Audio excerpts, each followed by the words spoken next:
Every time we step onto an airplane, we place our trust in something remarkable. We trust the sky, the science of flight, and the invisible network of people and technology that make air travel possible. For most of us, the act of boarding a plane is almost automatic, a routine part of modern life. We rarely pause to consider the complexity and risk involved, or the countless things that must go right for a flight to be safe. We surrender ourselves to the laws of physics and the expertise of pilots we may never see, trusting that their training and experience will guide us safely through the skies. Behind every smooth takeoff and gentle landing is a world of preparation, discipline, and vigilance. Air travel feels routine and safe, a marvel of human achievement. The odds of disaster are so low that most of us never give it a second thought. We read, nap, or watch movies, confident that we'll reach our destination without incident. This sense of security is so deeply ingrained that it's easy to forget how hard-won it truly is. But this safety is not an accident. It's built on the foundation of hard lessons learned from past tragedies. Every checklist, every procedure, every safety protocol exists because something once went wrong. Behind the scenes, pilots and crews meticulously follow routines designed to prevent the mistakes of the past from ever happening again. On March 27, 1977, the aviation world was shaken to its core. That day, the illusion of invincibility was shattered in an instant. The world watched in disbelief as the unthinkable unfolded on a remote runway in Tenerife. Two Boeing 747s, giants of the sky and symbols of modern aviation, collided in dense fog. In a matter of seconds, the deadliest accident in aviation history claimed 583 lives. The tragedy was not the result of a single catastrophic error, but a series of small missteps, misunderstandings, and miscommunications, each one critical and irreversible. The Tenerife disaster was a chilling reminder that even the most advanced technology and experienced professionals are vulnerable to human error. It revealed how a chain of seemingly minor decisions and actions can combine to create unimaginable consequences. Understanding what happened at Tenerife is essential for anyone who wants to grasp how aviation safety is forged from catastrophe. Every flight today is shaped by the lessons learned from that day, lessons written in the language of loss, but also of progress. The story of Tenerife is not just about tragedy, it's about the relentless pursuit of safety and the ongoing effort to ensure that such a disaster never happens again. For the passengers and crews of Pan Am Flight 1736 and KLM Flight 4805, the day began like any other, a routine journey to the sun-drenched island of Gran Canaria. Spirits were high as travelers settled into their seats, expecting a smooth flight and a relaxing holiday ahead.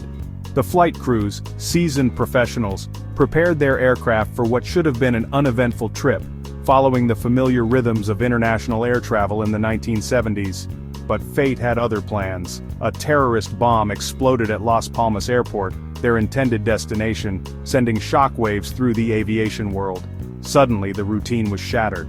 Authorities, fearing a second device, closed the airport, forcing dozens of flights to divert. Among them were the Pan Am and KLM 747s, now rerouted to the small, relatively obscure Los Rodeos airport on the island of Tenerife. A facility never designed to handle such a sudden influx of massive jets and hundreds of unexpected passengers. The airport, nestled in the misty hills of northern Tenerife, quickly became overwhelmed.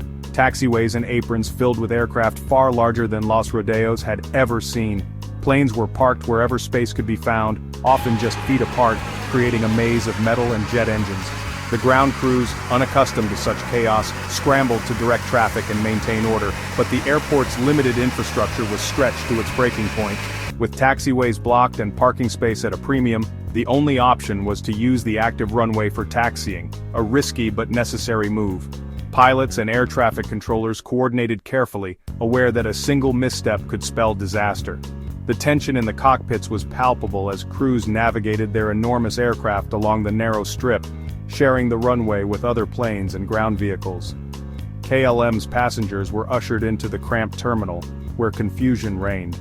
With little information and nowhere to go, they waited anxiously, hoping for news that the airport would soon reopen.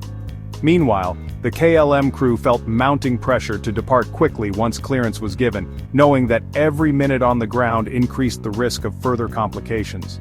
Pan Am's passengers, on the other hand, remained on board their aircraft, peering out at the confusion on the tarmac.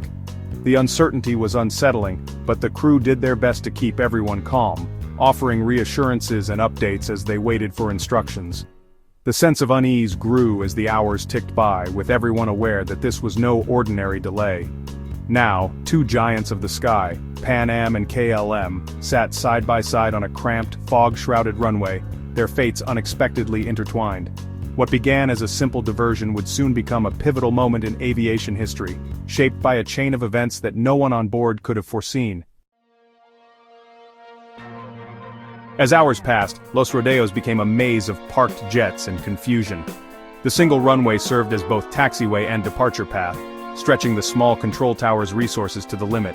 Then, dense fog rolled in, reducing visibility to near zero and erasing all visual cues for pilots and controllers. Now, everyone relied solely on radio communication to navigate the airfield. The Pan Am crew struggled to find their exit in the fog, while the KLM jet waited at the runway's end, invisible to all. The two planes, separated by a few hundred meters and a wall of mist, were now dependent on clear instructions and flawless communication. But the environment was primed for confusion. In the fog, two massive aircraft became ghosts, dangerously close yet unseen. In the dense, disorienting fog that blanketed the runway, clear radio communication was the last and most critical safeguard for everyone involved, and tragically, it failed at the worst possible moment. The air crackled with static, voices overlapped, and the margin for error shrank to nothing. In such conditions, every word mattered, every instruction had to be unmistakable. But on this day, confusion reigned. The KLM crew, eager to depart after a long delay, misunderstood a crucial message from the tower. Overlapping radio calls, ambiguous phrasing, and the stress of the situation led to a fatal misinterpretation. The tower's instructions were meant to keep everyone safe, but the words were lost in a jumble of noise and urgency. The KLM captain believed he had clearance to take off, while the Pan Am crew was still taxiing on the same runway.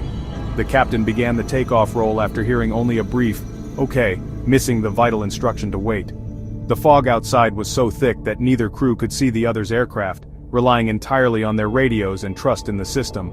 At the same moment, Pan Am's crew tried desperately to warn they were still on the runway, but their urgent message was swallowed by radio static and overlapping transmissions. Their voices, filled with alarm, never reached the KLM cockpit in time. The KLM flight engineer, sensing something was wrong, questioned if the runway was truly clear, but the captain, feeling the weight of delays and mounting pressure, insisted it was safe to proceed. In the haze of stress and urgency, doubt was pushed aside. A final chance to prevent disaster slipped away in a tangle of missed words, assumptions, and the relentless pressure of the moment. The people involved were highly trained, but even the best can falter when communication breaks down. The KLM jet accelerated, its crew convinced the path ahead was open. The roar of engines drowned out any lingering doubts, and the aircraft surged forward into the unknown. Two crews, both trying to do their jobs, were now on a collision course, victims of a perfect storm of miscommunication, pressure, and the unforgiving fog that hid disaster until it was too late. Behind the technical failures were human stories shaped by stress and hierarchy. KLM's captain, a respected figure and chief of training, faced mounting pressure from new duty time rules and a terminal full of waiting passengers. His authority made it hard for junior crew to challenge his decisions, even as doubts arose. In the Pan Am cockpit, the crew was cautious and frustrated, struggling to find their exit, and repeatedly warning the tower of their position. Their warnings, however, were lost in the radio chaos. The KLM crew's urgency clashed with Pan Am's caution, but only one voice was heard. The disaster was set in motion by haste, miscommunication, and the weight of command. In the fog, the human element proved as dangerous as any technical failure. The KLM 747 thundered down the runway, engines roaring its crew believing the way was clear. Ahead, the Pan Am jet was still turning off, its crew suddenly spotting the oncoming lights through the mist. "Get off! Get off!" Captain Grubb shouted, trying desperately to steer clear.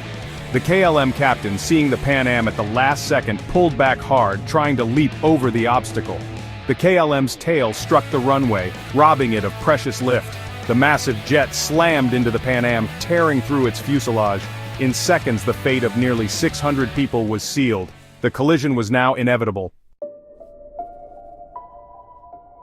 The impact was catastrophic.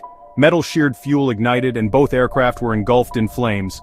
The KLM jet, mortally damaged, crashed and exploded, killing everyone on board instantly. The Pan Am was torn open and set ablaze, but a handful of survivors managed to escape through the wreckage. 61 people from Pan Am survived. 583 lives were lost in total. The fog was so thick that rescuers didn't realize two planes were involved until they stumbled upon the second wreck. The runway became a scene of devastation, the scale of loss almost unimaginable. In minutes, Tenerife became the site of aviation's darkest day. The world would never forget what happened in that fog. The Tenerife disaster forced aviation to confront its deepest flaws. Investigators overhauled radio procedures, banning ambiguous words and standardizing clear universal phraseology.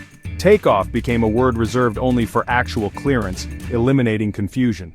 The tragedy also gave rise to crew resource management, training that empowers all crew members to speak up, breaking down dangerous hierarchies. Ground radar and better runway markings became standard, making it possible to track planes even in zero visibility.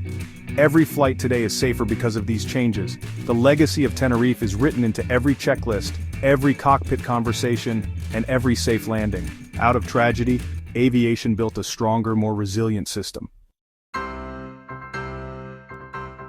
Today, aviation is safer than ever, but the lessons of Tenerife remain vital. The disaster is a reminder that safety is a journey, not a destination, built on vigilance, learning, and humility.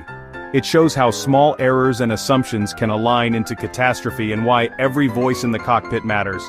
The 583 lives lost became the catalyst for a revolution in safety. Their memory is a silent guardian, shaping every flight and every decision. As air travel grows, Tenerife's legacy compels us to respect complexity and never underestimate the human factor. The story is one of tragedy, but also of resilience and progress. Behind every safe flight is a lesson written in fog, a promise that such a disaster must never happen again.